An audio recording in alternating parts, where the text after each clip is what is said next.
Good. Great. So I can say that now we'll get started. So hello again, everybody. As Robbie said, welcome to the third of our series of webinars. Today we're going to look at the subject and build on what we've looked at over the last two sessions, really looking at how we can improve the process of testing during Agile software development life cycles. So we'll do some introductory slides and background as usual, and then I'll hand over to Robbie for a demonstration of ProcedureCapture and actually see where we can see how support for Agile software development life cycles has been built in. And we'll have some time for questions at the end, so if you have any questions, please do type them in the appropriate box and we'll cover them at the end. Okay, Robbie, if we can go to the next slide. That's me. Let's not dwell on how long I've been doing all of this. It gets terrible in the end. So let's crack on. Let's go on. So for those of you in the industry who've been involved with testing over the years, specifically in support of validation in the life sciences, many of you will know that computer systems validation started off when we looked at validating process control and automation systems, starting back in the 1990s. This was following a series of FDA inspections. And all of those validation activities are typically aligned with the work we do to qualify process plant and equipment. And that can certainly work very well because we tend to follow a linear process with verification at every step in the process. So typically we will have design qualification, installation, operation, performance qualification of the process, the plant and equipment. And that works very well because typically when we're building a new manufacturing plant, we have time to finalize those specifications, to review and approve them before we move on to the next stage in the process. And it's also very important that we do that because if you make an error in the design of our process plant, it can obviously be very expensive to rectify retrospectively. So we tend to put a lot more time into design review and qualification, and that's very important from a cost perspective. Now that approach aligns very well with a waterfall software development lifecycle. So in the early versions of the Gantt guide, where we saw the original V model, we saw user requirements translated into functional specifications, into detailed design specifications. Typically those steps were aligned with the design review and qualification of the process plant or equipment, and then our various phases of formal testing were aligned against each of those requirement documents. And that worked well, and it's an approach that's still perfectly valid today. So if we move on to the next slide, we'll see a picture of that. I'm sure many of you will be familiar with this diagram. It's taken from the Gantt guide. It's appropriate to category 5 software, customized software. And as you can see on the right-hand side of this diagram, verification testing on the right-hand side starts after we've done the coding of the software or the configuration. But typically we come down the left-hand side of the V model, we complete the design specifications before we configure the code, configure the software, develop the code, and then we move into formal testing. And the sort of testing we do there is usually very structured and very scripted. And the reality is very often in the life sciences industry, we can be more concerned with making sure that we've covered all of the requirements through our requirements traceability and literally tick the boxes to say all of our requirements have been verified. And sometimes we're more concerned with that than we are with actually good testing of the software to find software bugs and issues and to address them. And there are ways to test software. So if we move on again, now that process still works well. So very often in the laboratory for analytical instruments or for process control and automation systems, we will still follow a more linear approach. We still will do typically IQ, OQ, PQ. I was just saying to Robbie that this morning I've been actually teaching some SDLC students about this, specifically around process automation systems, and it's still a very valid approach. But in the world of, if you like, software-only systems, where we don't have an associated instrument or process plant, that's not the way we tend to test software in the real world. Anybody who's written code knows that developers like to test their own software informally. Very often, once they've done that, they can tend to lose interest. But that can be quite valuable. The reality is that developers do find some of their own errors, some of their own mistakes, and sometimes using concepts like pair programming, will have peers working together to refine code and to improve it. And one of the problems we have with the traditional type of testing, as we've seen, IQ, OQ, PQ, after all the code is finalized, is that it doesn't necessarily identify all of the bugs or issues in software. And typically what we find, we only find the bugs and issues in the software that we expect to find. And even with a good risk assessment, which we looked at on the last webinar about how we can use ProcedureCapture to manage our requirements, manage our risk assessments, and trace those to our tests. Typically, even with a risk assessment, we only tend to identify and look for the bugs that are associated with the risks. And very often when we're developing complex code or configuring complex systems, there are other issues in the software which are an artifact of the software configuration or development process, rather than being inherent with the risks we've identified. And what we also find is if we wait until we do formal testing to identify these bugs and issues, it's relatively expensive to fix those issues.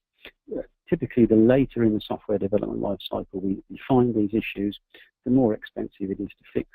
We have to go through a change control process, project change control, do extra documentation. And it's much better if we can find all these obvious and less obvious bugs earlier in the development lifecycle, where we can fix some of the obvious things before we enter very formal change control. So if we go to the next slide, I'm sure many of you will know that we're moving much more towards agile software development life cycles. There are very formal agile models, there are less formal models, and very much in our industry we've tended to adapt these to support validation, which can be done very well. Now, my recollection over the last 10 years actually is very few systems really follow the waterfall life cycle model, even where the validation plan and validation reports said that that was the approach being followed. In reality, there were elements of an agile or an agile type approach being followed. So we would do conference room pilots, for instance, and we would try and identify as many of these issues as possible before we went into formal testing. What used to happen, we used to try and hide the fact that we did that because it didn't follow the model in the versions of GAMP. Even where we used to get the users involved with some of this early testing, we almost used to pretend that it didn't exist. And so many times I've heard the phrase informal testing as if it's something bad, as if it's something to be hidden. And the reality is it does add value, it does improve to better quality software. And GAMP 5, which has been around for a good number of years now, does recognise that we can adopt essentially any SDLC as long as it's defined, as long as it's got appropriate quality control built in. And we're seeing more and more organisations leveraging Agile to do some of this early testing.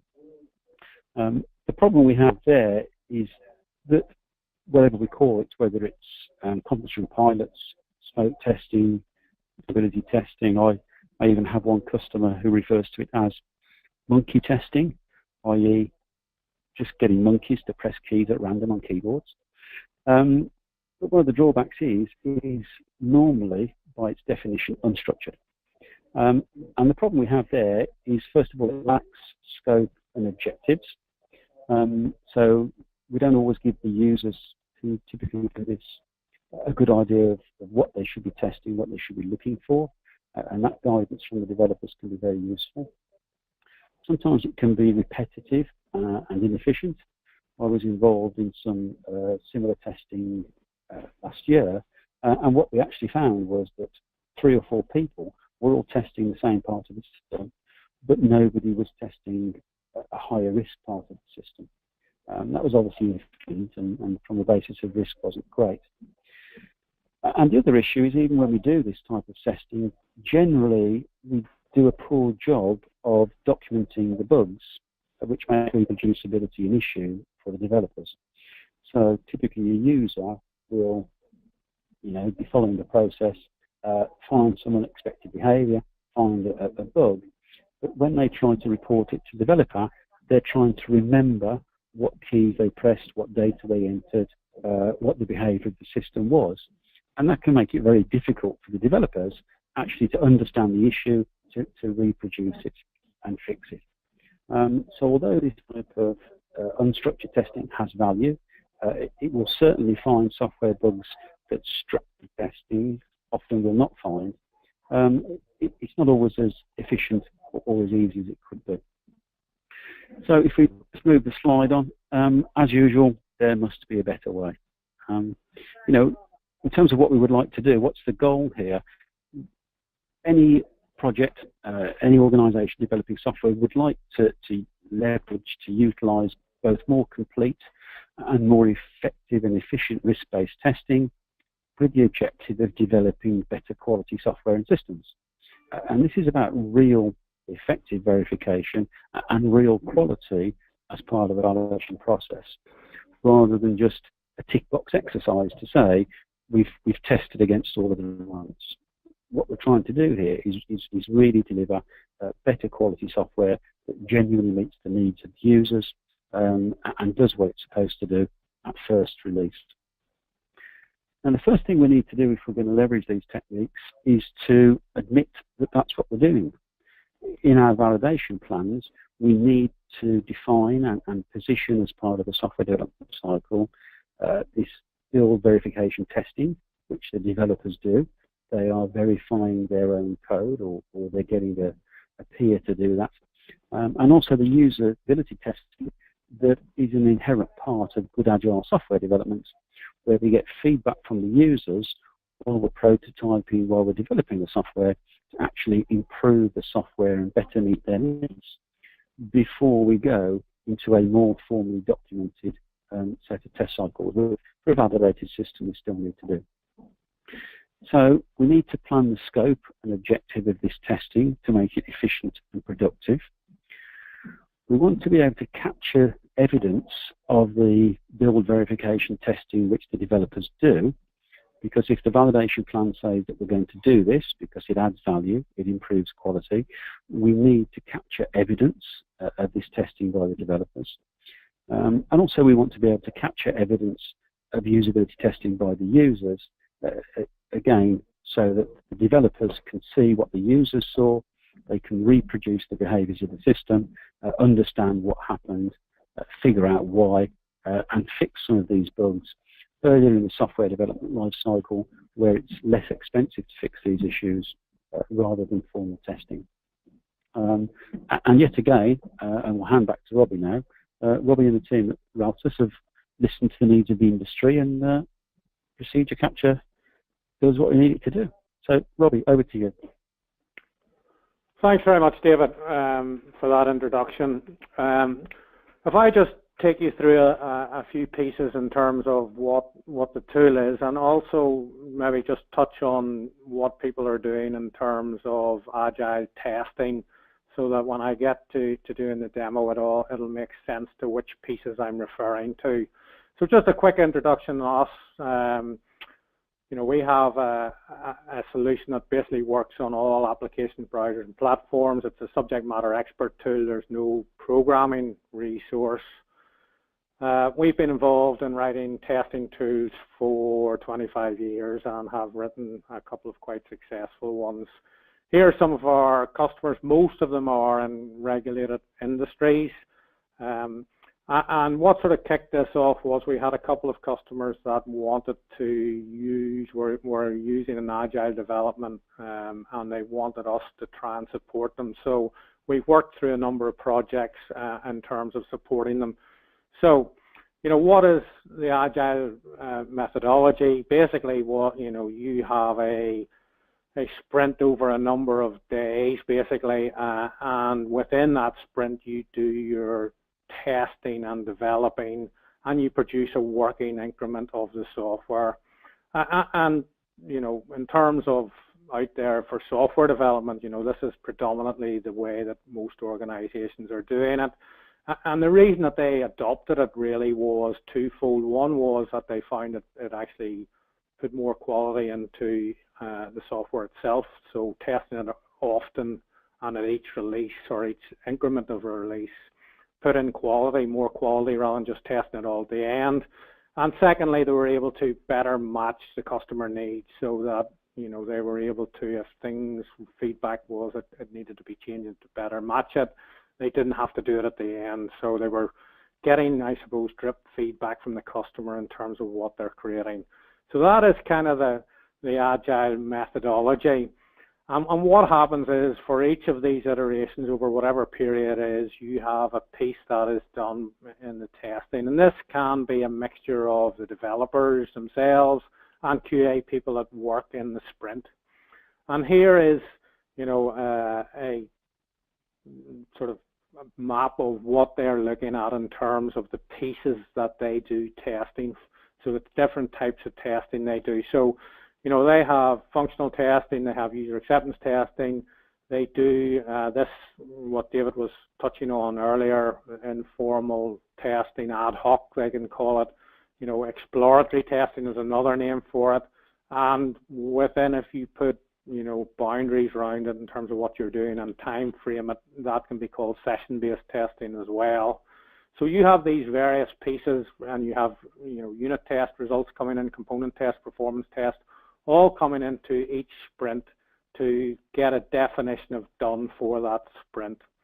And what we were tasked with was really, could we take some of this evidence from a validated perspective and the documented evidence coming at each of these sprints and create a body of evidence to add to the more formal testing that would be done at the end. So, what we're talking about really is this piece here, which is your top piece, which was sort of functional tests, user acceptance tests, and those user acceptance tests might be scripted, structured tests, and they might be in a manual or an automated fashion, and also those exploratory tests that I've talked about, which are session-based tests.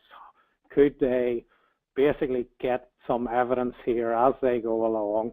And this was all under the constraint of course, you have a time frame to do this within, and you have a release date that's set for each sprint, basically. So, it had to be something that was easy to use, and they didn't really have to change the way they worked, and it had to be automated enough that it came out without too much work being done on it.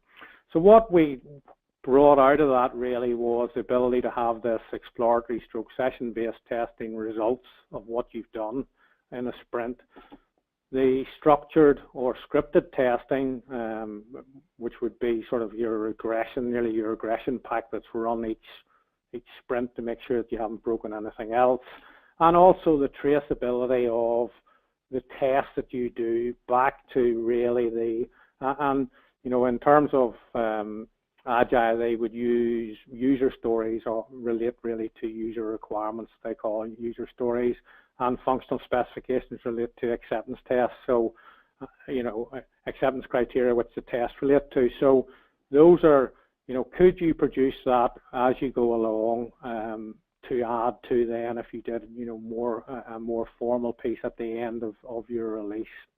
So that was what we were tasked with the customer. So if I put it more into a pictorial for us, so, you're talking about managing these user stories, which are equivalent of user requirements, and acceptance criteria, which would be equivalent of functional tests, and then the tests that relate to the acceptance criteria. And then at each of them, could you have the, session-based tests and create an output that showed what you had done, what you had found, the defects you had found for that session-based test in a report and a video. And then if you wanted to take the pieces of the session-based test and distill them down into useful scripted tests that you could rerun on a regression basis, that you were able to do that, review and approve them as normal, and then run them either in a manual fashion or an automated fashion, and either way get the documented evidence that comes out of those scripted tests. If you find any defects, can you track them, and again generate the traceability matrices from these tests back to the acceptance criteria and the user stories above them. So that's what we were tasked with, and that's what we did. So just to touch on a few things. So as I said, the user stories and acceptance criteria, if you would be equivalent of the URS and FSs effectively, and to be able to easily have the hierarchy between them so that you can see what relates to what, and then obviously match the test to the acceptance criteria and be able to link them directly to that, and to see that sort of traceability of where you are, what has passed, what has failed for each of your sprints in terms of what's going on. So that was the way that we set out to define the user stories and acceptance criteria. And then for the capture of your tests, there was this idea of let's create a session-based test. And the session-based test is, if you like, the container for exploratory testing. And it sets out in a more formal way what you're going to do in the test. It's a time-delimited session. So you decide what you're going to do, where you're going to go, what you're going to look at. And we would then automatically generate a report and video of what you've done. I mean, one of the and this is, exploratory testing in this way is one of the best ways from an Agile perspective to find faults in new functionality. And it's usually done by somebody who has intimate know-how of the application itself. And, and the idea is that you learn from your last session and you nearly know where the weak fault lines are, and you go and test it. And you test it with a certain hat on in terms of who you are as a tester. And, that generally in a testing world is a better way of finding those new defects. Then from a scripted point of view, you would run your regression test. So basically the idea of creating a session based and then being able to distill it down from the actual recording to create your scripted tests as well. So that you're reusing the asset of the session base to create the scripted tests that you can run on a regression basis. Just to say that we run from Windows platform, but if you can see any of the screens from anywhere, VNC, etc., we'll be able to see it. So that's what a session-based test is, and then of course, this is how we would get from an exploratory test to distill it down into a more structured test where the tester has steps they're following basically. And once you get it down to that regression type structured test, then you can run it in either an automated or a manual fashion. So, those scripted tests, the whole way that we work is all on a visual storyboard, even for the structured tests, so that you can see what you're doing, what the tester's doing, the steps they have to follow, and it's all in a visual nature in terms of what they're doing. So all the stakeholders can understand it, and you can see whether it passes the test objective. You can also then, once you get it down to the structured, you can script the test, you can run it in movie mode or live mode, you can basically see what type of test it is, whether it has the right scope and rigor of the test, and whether somebody can actually repeat it as a tester in the scripted world. You can then lock it and electronically sign it and review it basically. And then when you come to execute those scripted tests, you can, as I say, you can either do it in a manual mode or an automated mode. And what I mean by automated mode is we will run it as if the system is the user basically, and do the tests in the test script. When it's executed, you can electronically sign it. There's no programming required, and the test results that come out are such that an independent reviewer can clearly see what has happened, what the acceptance criteria against the test evidence, and why it passed or failed. Just quickly to touch on manual versus automated, it's best to have in scripted test, it's best to have a mix of them both, especially if you're doing it within a sprint, because the last thing you want to do is have to go around nearly looking after the automated piece to get it to work, and sometimes it's better to do a manual test. So a mix of them both, and picking the ones to automate has nothing to do with tool. It's a testing best practice basically. So that's how you execute it. We also then have a defect management as well. It enables you once you've found a defect either in session-based or in scripted testing to basically track that throughout its life cycle. And as David alluded to earlier, you can actually see from a development perspective what was the steps that either in the video or in the scripted test results themselves, what happened, what were you doing that caused, what were the steps to cause it, because quite often it's a sequence of things that causes the fault, and to be able to replicate it, you need to be able to replicate it to fix it. So given a single screenshot of an error sometimes isn't very helpful for developers.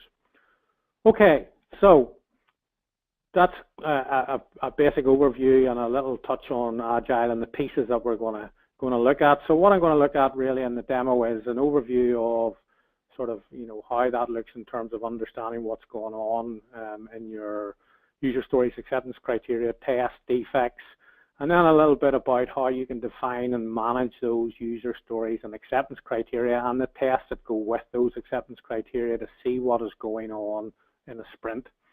I'm then going to go and create this session-based test and show you what it looks like in terms of both setting, if you like, the parameters of the session-based, and also then going ahead and recording it.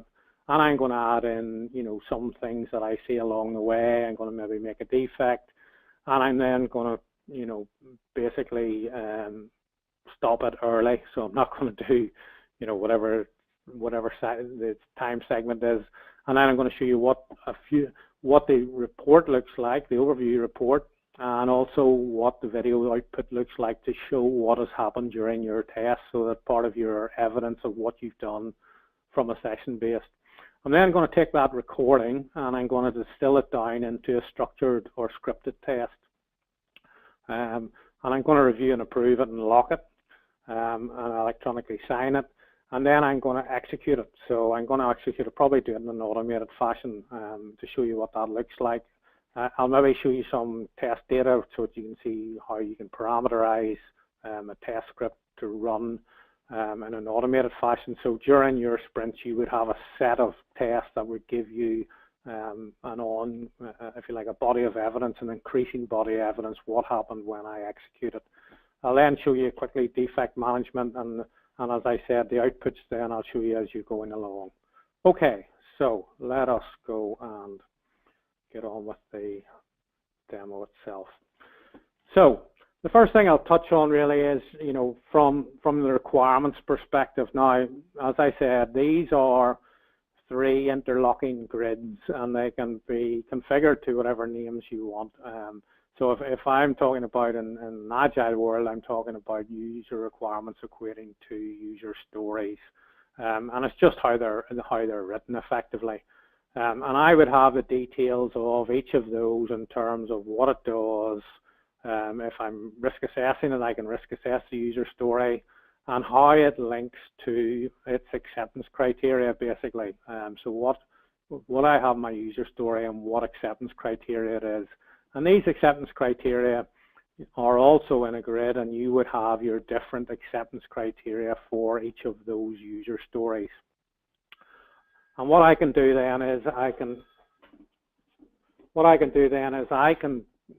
categorize these by different sprints. So I would have my different sprint, and I would have my user stories set out, and I would have the acceptance criteria that I'm going to put the tests against to see what's going on.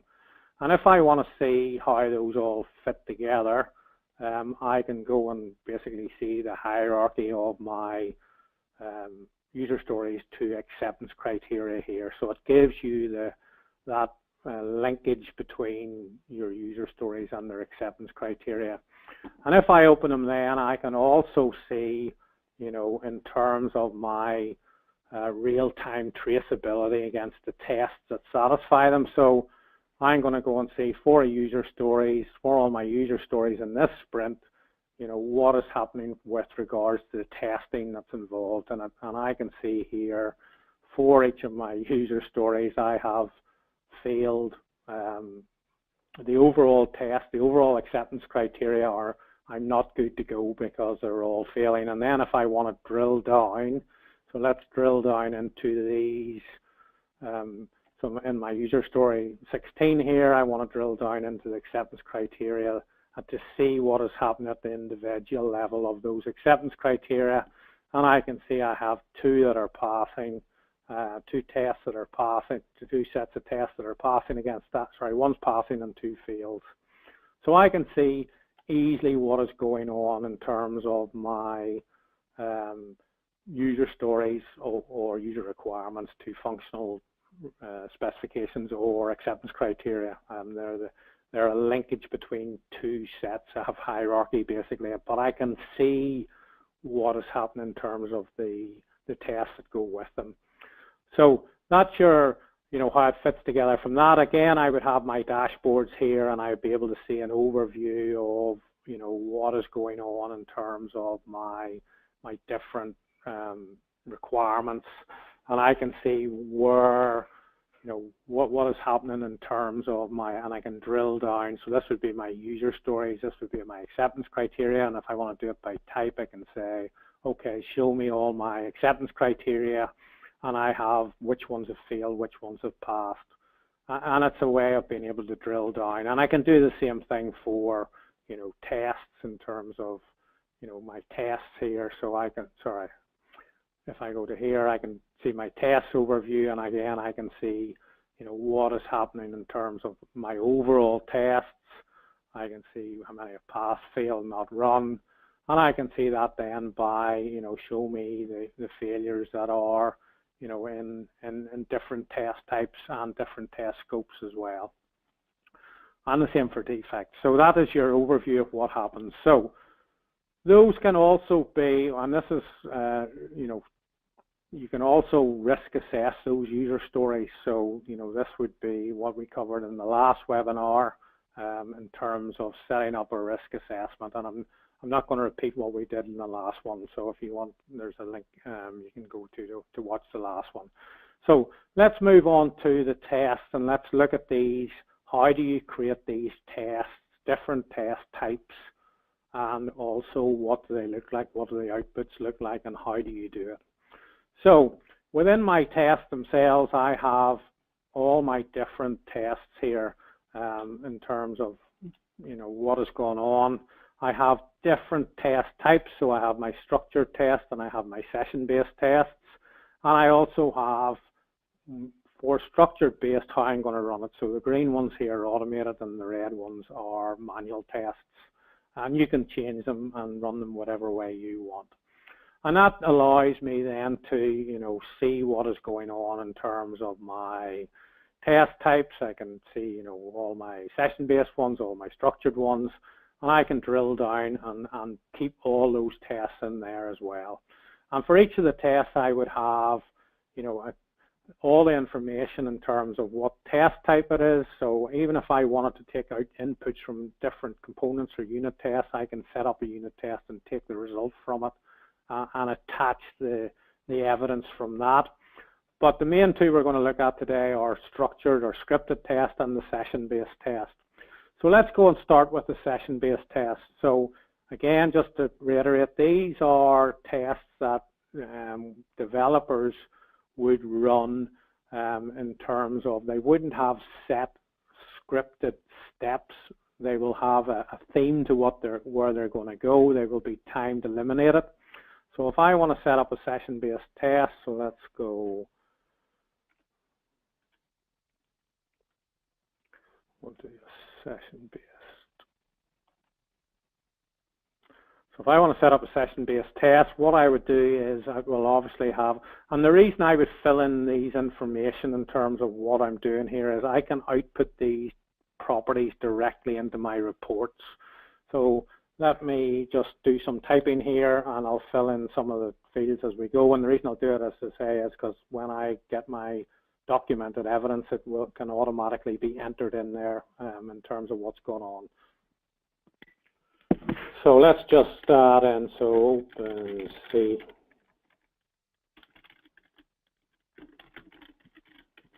And check the tabs and statuses. And what I can do is I can give it a test number, so I'll take the last one here and I'll add one to it. And what I can do, and so the session-based really is, it's nearly like I set up the test, define what I'm going to do, and then I do it. So you don't really give it, you set it up and define what you're doing. So the charter and the scope of what you're doing and the purpose of what you're doing. So, you know, it could be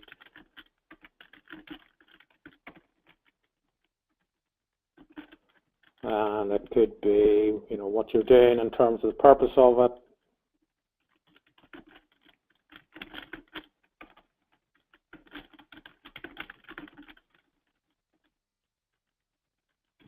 And what I would do, you know, you can also have what role you're in and all details of what you're doing, and I can set the time limit of what I'm going to do in that session.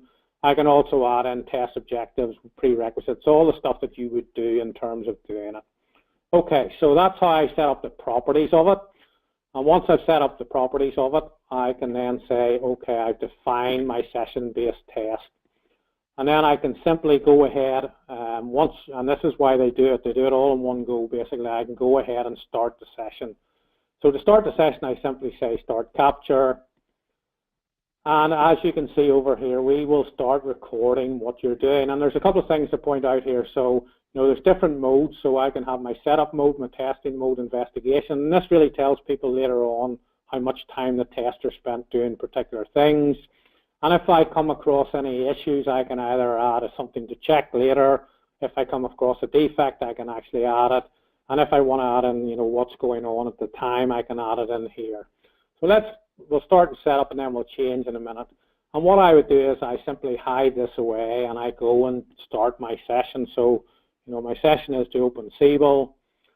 And I start going around Siebel and following out, you know, the things that I want to check in terms of my tabs are all there, you know, in terms of let's go.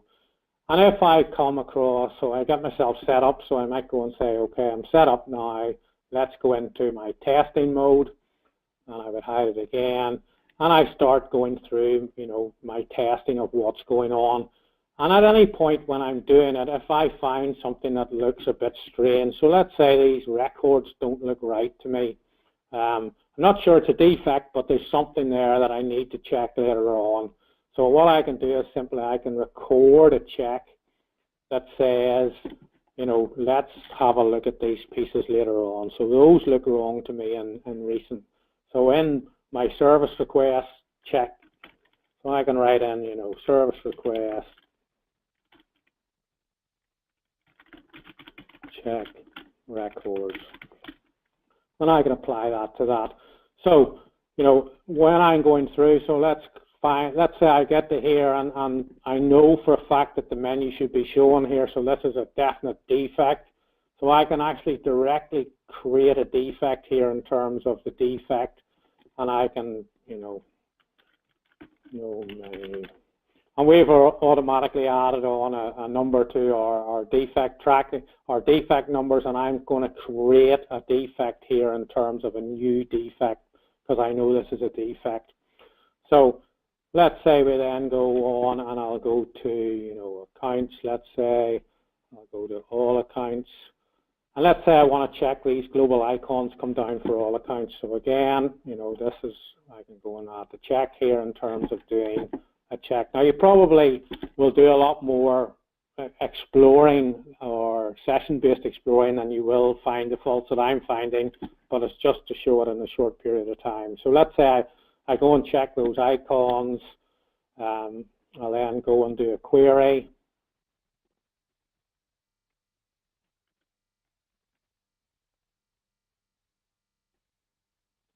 drill down the null account. Let's say I go and get a service request.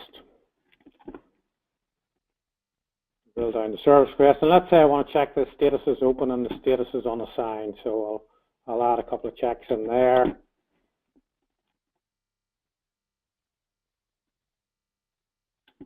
I'll do one more.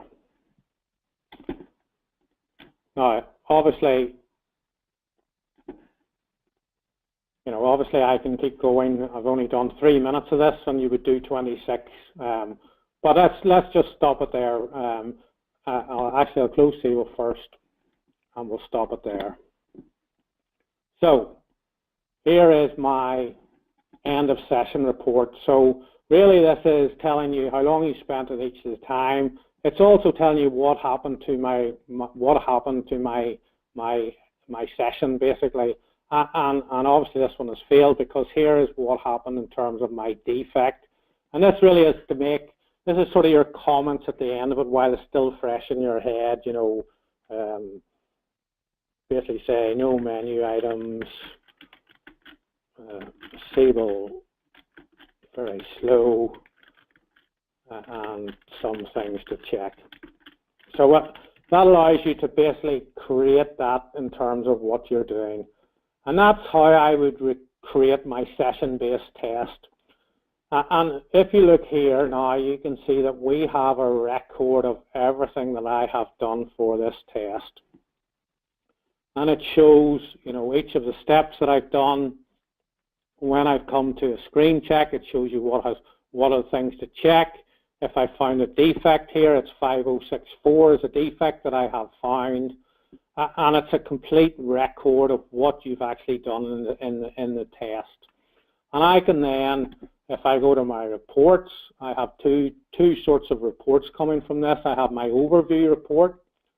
So here's my session-based 7, and this is kind of like a report that you can discuss what has happened. But what it has is all the details in terms of all the properties that I put into it, in terms of the name and the description, and then it has the little pieces that I wanted to check. So here's on step 7, I need to check the records.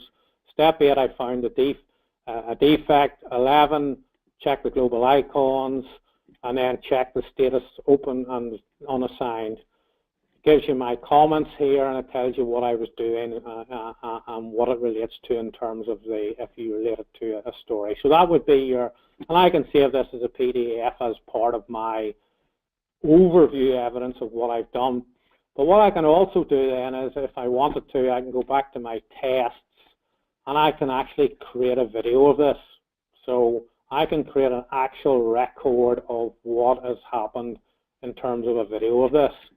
So I can go and simply create a video of this. And if I say export, I can create a video of this. And that's it, created the video. And this video, will show you, if I send this to somebody, it'll show exactly what I've done in terms, or it is the evidence of what I have done in terms of the test. And it goes through each of the steps, and if there's anything that I'm checked, it'll tell you what I've checked, it'll tell the defects as well. And it is a complete record of all the stuff that I have done. If you look, there's the check I did, and there's the defect I created there. So that is a complete record of your session. Now, what's interesting about it as well is, quite often when you're doing agile development, you want to be able to show people what you've done and what happened. And I can simply, here is my video here, and if I look at the properties of this, you can see that this is only, this is only 2.4 meg. So this can be sent to people. This is not a Camtasia recording at 250 megabytes or whatever it would be if you did a Camtasia recording of that. So I can pass that on as part of my evidence. So within your structure here, you have what has happened in terms of video evidence, and also the overview of what has happened for that session-based test.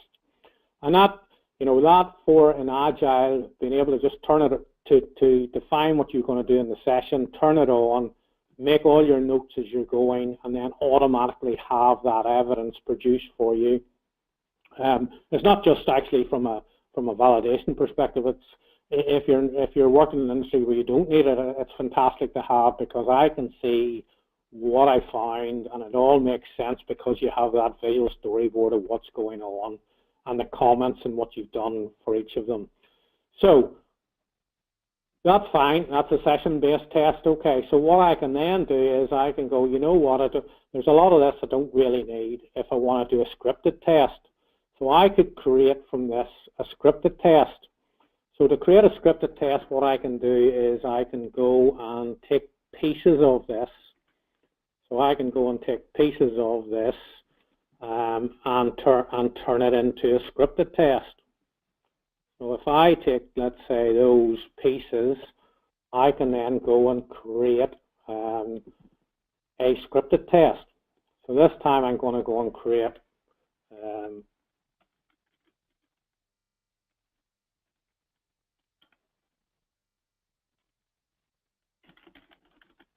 and I'm going to change this into, this is now a structured test or scripted test.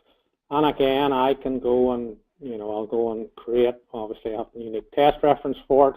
And I can go and now directly relate that to the acceptance criteria that this will relate to as well. So I can go and pick from my acceptance criteria which one I'm going to pick in terms of the functional criteria or the acceptance criteria for that. So I can link this directly to the traceability back to what this is doing. I can also decide what type of test it is in terms of, what type of testing am I doing.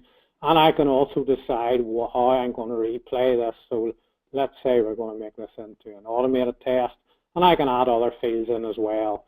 So that's how you would easily create a scripted test distill it down into a scripted test. So if I distill it down into a scripted test, I can see my details here in terms of my test script that I have created from that.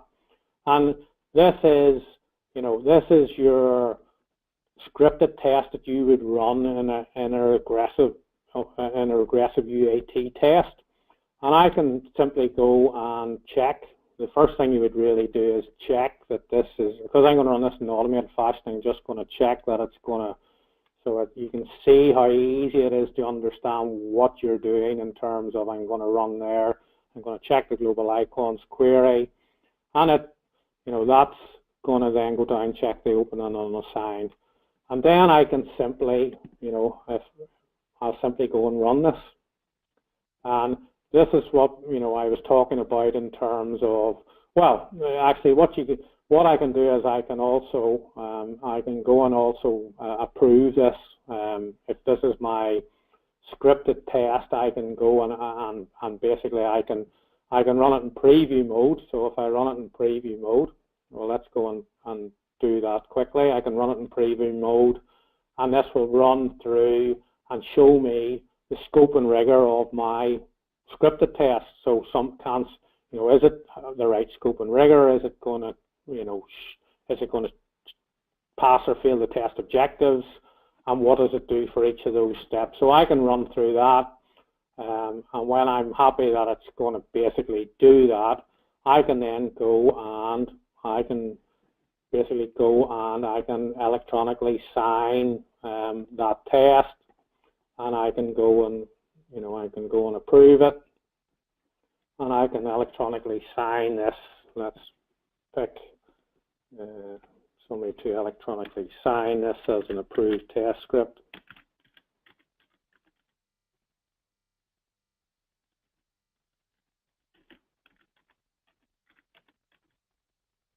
And I'll do it as an approver. And you can see the little lock in this, and that little lock means that it's been signed and approved. And then I can, simply open the test script, and this time I'm going to run the test script. So this would be part of your regression in your sprint that runs for each of this part of the sprint. And when I say run, off we go. And I'm not touching anything. This is the tool running this in an automated fashion, so that when you're running in your sprint, that you're running through these automated test scripts, you're doing the checks, and you're also then getting, on top of your session-based output of the video, you're also getting your output from your scripted UAT tests. So that you can see it's going through, it's going to go to the null account. Going to click on the null account, go to service request.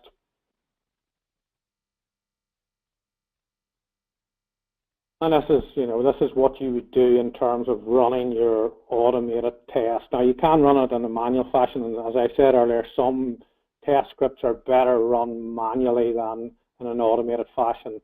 And you can see that we have run through that. And this is what you're going to look like in terms of my run results, even for a scripted test. So here's my run results for a scripted test. And this is the documented evidence of what has happened. You can see in my approval here what time it was approved. You can see with the FRS that it was linked to the acceptance criteria.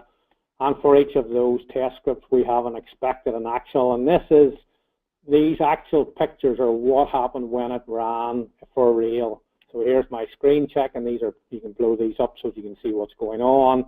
And I would have my, right through to my 2 other checks that I did, or 2 other proving steps that I did, and here's my results of those. And that's my evidence of what has happened, and it's electronically passed and the execution date. And I can simply go and then, I can electronically sign this as being the scripted the evidence that I wanted. And this time I'll do it as an executor.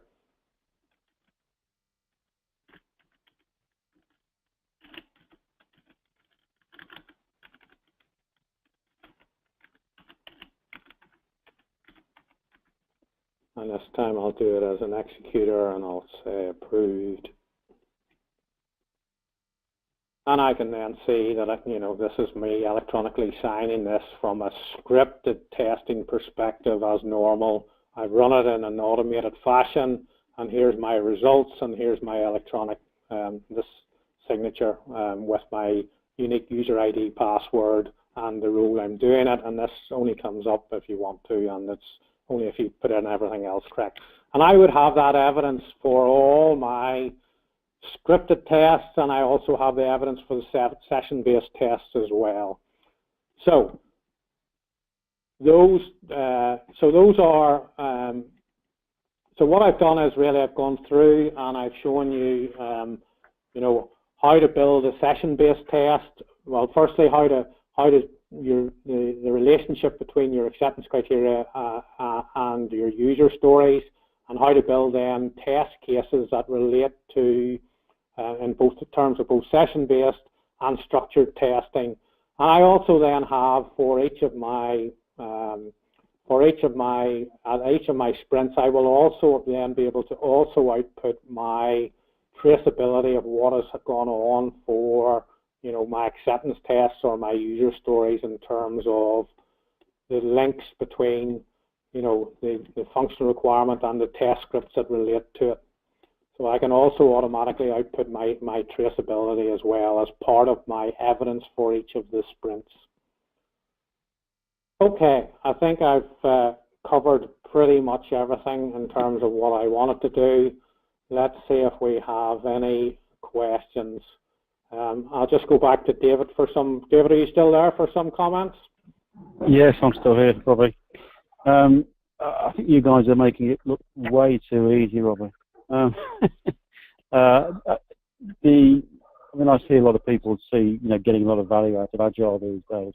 And although we still need to do some, formal traditional scripted testing, and we're going to focus that on the areas of highest risk, the ability to genuinely recognise that we're doing this unstructured session-based testing is really, really useful.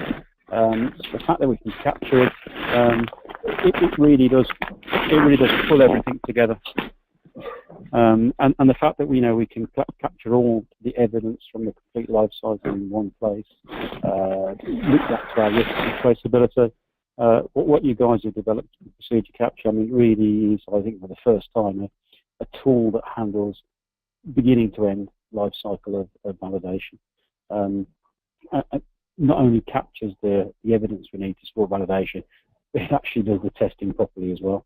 And although there's other tools out there that do one part or the other, I think we can tick both boxes there. Really great.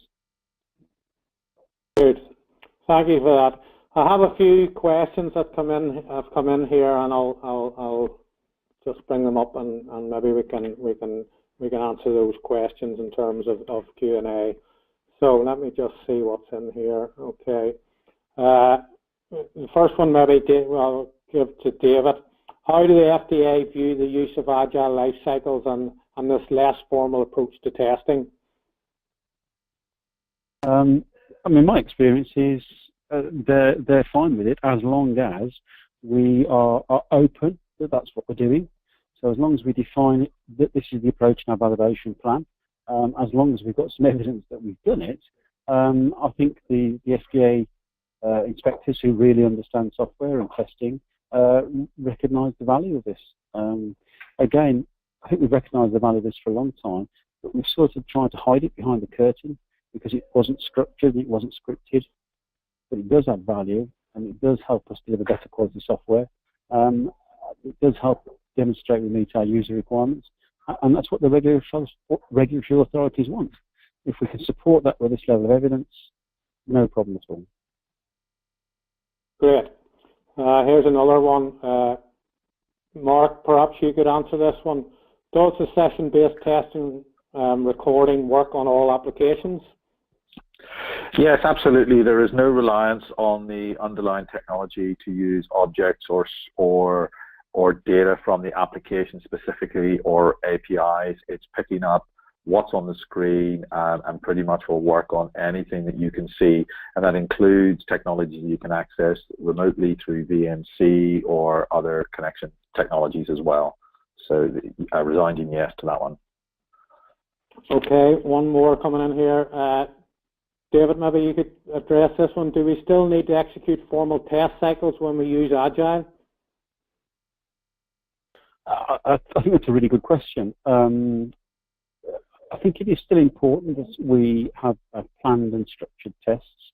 But the reality is, I think with the level of evidence that we can now get out of ProcedureCapture, in theory, you could do session-based testing for everything.